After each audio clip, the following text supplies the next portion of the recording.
Hey,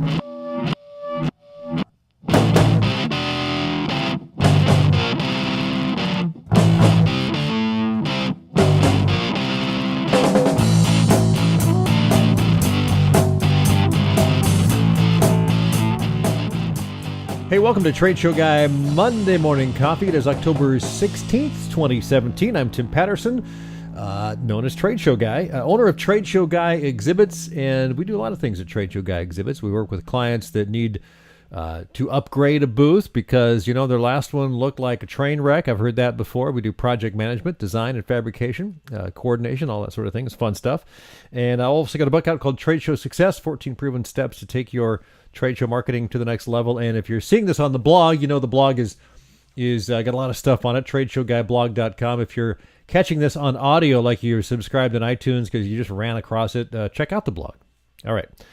Well, rain has returned to Oregon, and I wish we could send some to Northern California. Oh, man, I have friends near the Bay Area and hope that they're all okay with this crazy, devastating fires they've had the last week or so down just north of San Francisco up in Napa Valley. Today in the podcast, I get to chat to Lou Bortone, who teaches video marketing online. And he's got a new book out, which we'll talk about, and a few other things that have to do with using video. So if you're using any video or thinking about it, whether it's live on Facebook and Twitter, or just produced stuff that you can post on YouTube or Vimeo or pre-recorded, whatever, this is going to be worth your while. It's a Trade Show Guy Monday Morning Coffee. I want to welcome Lou Bortone to the show this morning. Hello, Lou. How you doing? Good. How you doing, Tim? Good. You're in Boston area, as I understand it. I am. As we speak, the leaves are falling off the trees, and we're getting that whole foliage thing happening. They say the Northeast is a great place for that. A lot of places in the country are, but that's like famous out there. So yeah, great. I've never made it over there for that time of year. I've been to Boston once, and it was a great city to walk around in because of the history and stuff. It's really kind of cool. Absolutely. Yep. So wanted to talk about your new book today, Video Marketing Rules. Tell me about the book, and is it just out? Has it been out for a little while? What's the story on the book? Just out. It's one of those things where, I talked about doing it for years and just finally said, okay, I got to do this thing. Because, I do video marketing for a living. And my fear was always like, well, the minute the book comes out, it may be out of date. But then I realized, well, if I focus more on the principles than the technology, those are sort of evergreen. So finally got it done. And it's really just to help folks tackle video marketing to promote and market their business. So what kind of principles, because I thought that's a great approach, I think, is to what's evergreen, what is important about doing video. Obviously, video online is much easier than it was a while, 10 years ago, 5 years ago. It's a lot cheaper to produce than it was 5 or 10 years ago. Everyone can do it on their phone or their iPad or whatever. So What are some of the principles you focus on in the book? Well, a lot of folks think, they do need a lot of equipment or they get intimidated by that. And as you said, these days, an iPhone or an iPad or a webcam is more than adequate. So I try and focus on principles like, the video purpose. What's the goal of your video? Why are you doing video? Your video premise, which is your message, which is obviously the most important part, the content. Video platform, which is, what platform should you use? Is Zoom, something like this, appropriate? Or are you better with Facebook Live or YouTube? So I really try and focus on the principles of video rather than the technology. Yeah, there's a lot of tools and those tools will change. Some will be around for a long time. I suspect YouTube and Facebook will be around for a long time. You may get a lot of distance out of Periscope on Twitter. I don't know. It doesn't seem to be as popular, but it's still there, and I've used it. So even a platform such as Vimeo has been around for quite some time, and it's focused as well. And I think video will be around for a long time. I'd be curious to know about how do you determine what length your video should be, especially on a produced video? Right. That's a pretty common question, a good question, because it really depends on, goes back to that video purpose or video goal. So obviously, if you're doing a video interview like this or a podcast or a webinar, you have to have, you've got a lot of content and it can be as long as it needs to be. If you're doing a promotional video or a sales video, then, really, I used to say 3 minutes, then I said 2 minutes. Now I'm saying, if you can do this in under a minute and get the message out, then that's great, just because people's attention spans are so limited. I would agree with that. And I, the shorter the better. If you can say it in 1 minute, great. If you can say it in 30 seconds, great. If it's a 10-minute message, though, take all 10 Yeah. minutes. Yeah. If So that's what you need. So yeah. it's one of those it depends questions. It's like, no longer than it absolutely needs to be. What's the situation? What's the context? Mm-hmm. And when it comes to tools, do you think that having a phone that's a current model the last year or two is sufficient at this point? Even the video is great. Is the audio good enough? Yeah, it really is. Again, the thing with audio, if you're using a smartphone, an iPhone, if you're outdoors, obviously all bets are off because you can't really control the environment. But for the most part, people are sort of doing these video selfies like this. And if the phone is not more than an arm's length away, you're usually pretty good in terms of audio. And you and I are both members of the Shankminds mastermind group, and I know that Peter Shankman uses video quite a bit. He'll do live videos from the streets of New York or wherever he is, and he'll just turn it on and go off on for 4 or 5 or 10 minutes or whatever he needs. Is that something that works for everybody, or is it a more personality driven thing when you get to that point? I think it does have a lot to do with your personality. Like, I'm an introvert. I would much prefer to do a webinar or a little bit more of a controlled environment. Other folks love the immediacy of something like Facebook Live or like what Peter does with videos. As a TV guy, it took me a long time to sort of get over the landscape issue. Like, most people will do video landscape, but everybody on the phone now is doing it, horizontal. And, that's just the way it is now. Everybody's seeing videos like this. But a lot of it has to do with your personality. I talk about finding your video sweet spot, and what that really means is what's the best platform, the most appropriate platform for you, the one you're most comfortable with, and go with that. Because if you're trying to do something that's really far outside your comfort zone, you're probably not going to do it very often. Is there a place for tools like, let's say GoPro videos that you're pre-recording doing some sort of thing? And what was the other thing I was thinking of? Or like the 360 cameras, virtual reality. Do you talk about that in the book? Are those things that people get into, or is that kind of still not quite in the mainstream? A little bit. Again, that's, sort of like the next tier of people who are more video purists and want to kind of be on the cutting edge, and especially the 360 stuff, which is fascinating. But again, that stuff moves so quickly. It's sort of like the app du jour. So I try and go back to things like, what are the principles? What are you trying to accomplish with the video?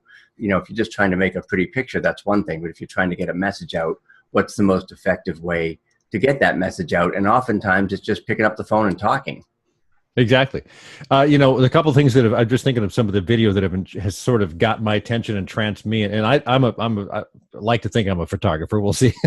But I was taking pictures as a kid. My dad had a darkroom. I learned how to do all the black and white in the darkroom. So I had a 35 millimeter way back when.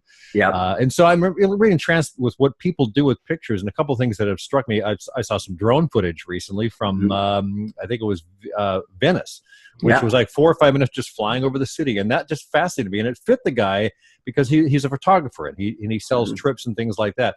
Another thing was a guy who is in the maritime industry, and he put a camera on the ship that he works on, and it went around the world, or, it was like a 10 or 15 minute time lapse of going into these ports in Hong Kong and Japan and all this stuff, and out of the wide open ocean, and then at night the stars going by. And I just couldn't stop watching it because it was just so cool.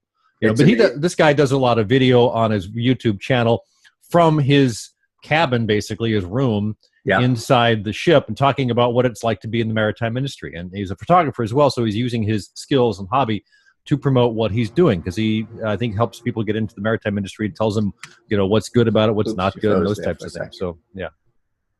Is that me or you? Are you there? Can you hear me? Hello. He's frozen. Are you frozen? You're back. Sorry, I don't know what happened there, but I froze. Well, I got a little thing that says your internet connection is not good. So, okay. and then you froze, and then maybe you didn't see me. I don't know. Yep. So you were asking about. Well, the types of video. People are using time lapse and drones and things like that, and there's a time and place for that.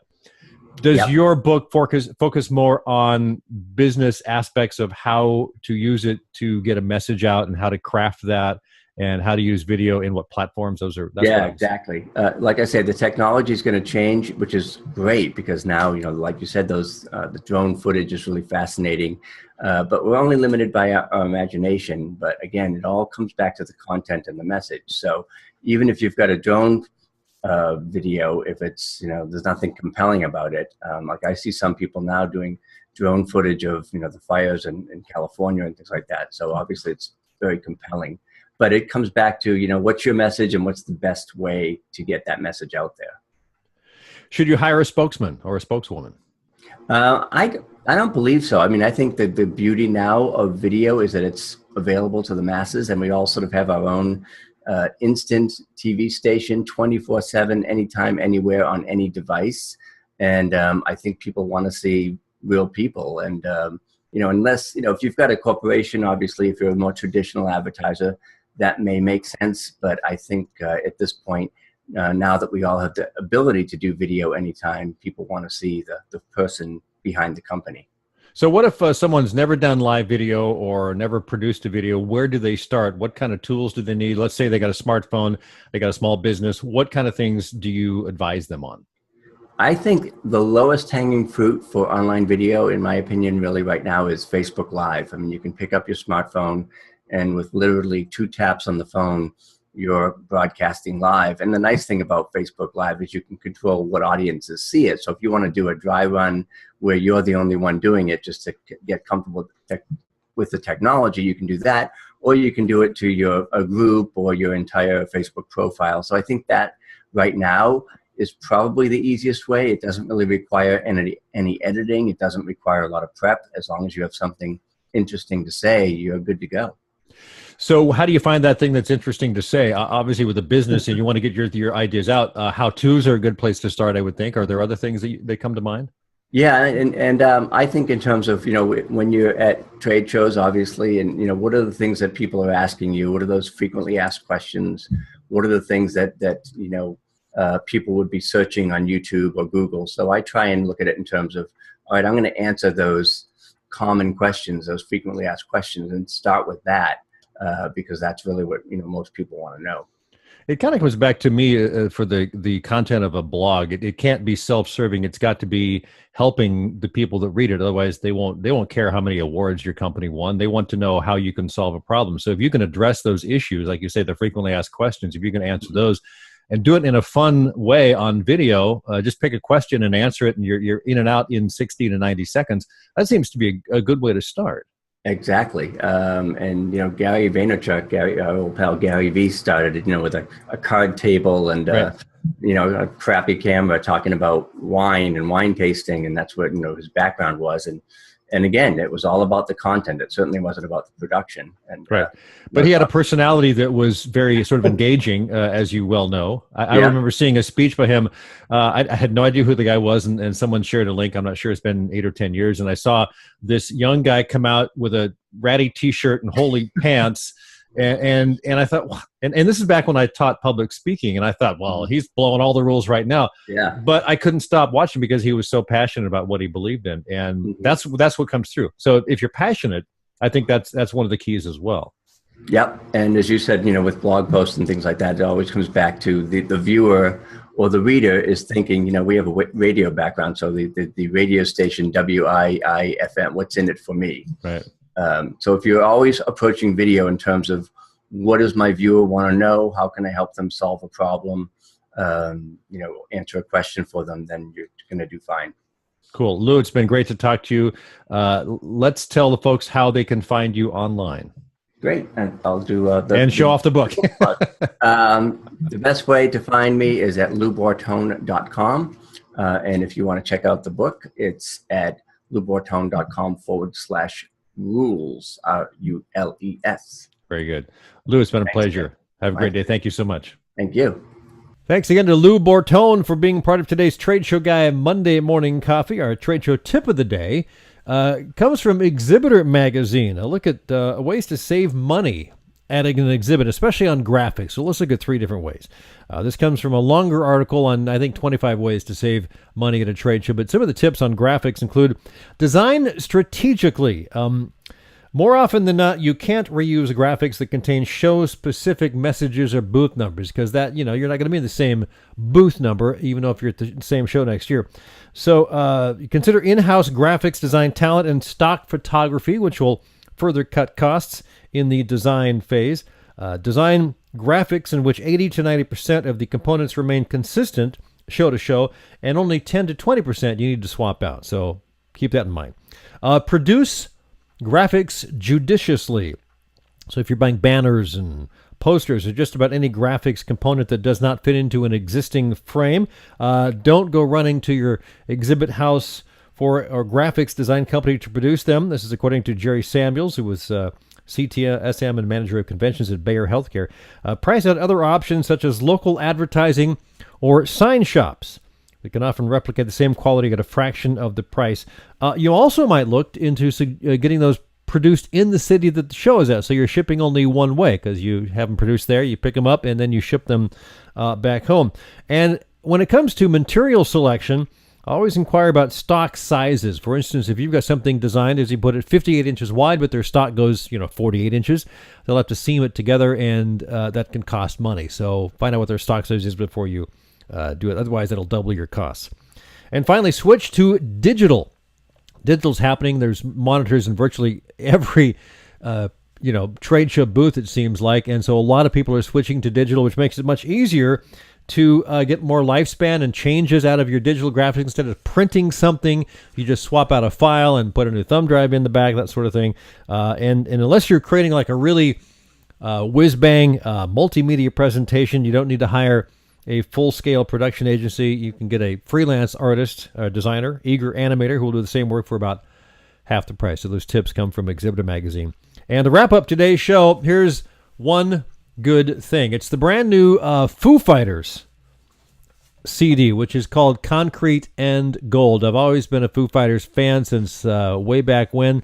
Come and go on their music a little bit because some has been great, some not so great, but most of it's really fun. But what I really like about this album is that as time goes by, they've shown a lot more maturity, but they still keep on really rocking. I mean, I don't think anybody out there rocks quite as hard as the Foo Fighters, so that's the new one. That does it for this week. Have a great week, and I'll be back next week with another edition of the Trade Show Guy Monday Morning Coffee.